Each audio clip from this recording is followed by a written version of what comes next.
ಚಶ್ಮಾ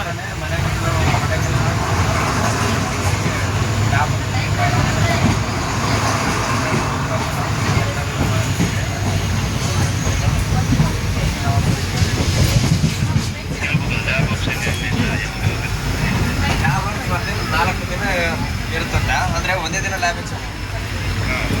ಈಗ 4 ಡೇಸ್ ಅಂತ 4 ಡೇಸ್ ಈಗ ಮಂಡೇ ಹೋಗಿ ಅಂದರೆ ಮಂಡೇ ಟ್ಯೂಸ್ಡೇ ನಿನಗೆ ಪ್ರಾಕ್ಟೀಸ್ ಮಾಡಿಸ್ತಾರೆ. ಅಂದರೆ ಹೇಳ್ಕೊಡ್ತಾರೆ. ಮೂರನೇ ದಿನ ಕಂಪ್ಲೀಟ್ ನಮಗೆ ರಜೆ ಆಗ್ಬಿಡ್ತಾರೆ. 4 ದಿನ ಲ್ಯಾಬ್ ಎಕ್ಸಾಮ್ ಒಟ್ಟು 4 ದಿನ ಕರೀತಾರೆ ಅಂತ. ಮತ್ತು ಮೈಸೂರಿಗೆ ಹೋಗ್ಬೇಕು ಸ್ಟಡಿ ಲ್ಯಾಬ್ ವರ್ಕ್ ಏನೇ ಇದ್ರೂ ಮೈಸೂರಿಗೆ ಹೋಗ್ಬೇಕು. ಅದೇ ಮ್ಯಾನೇಜ್ಮೆಂಟ್ ಮಾತ್ರ ಲ್ಯಾಬ್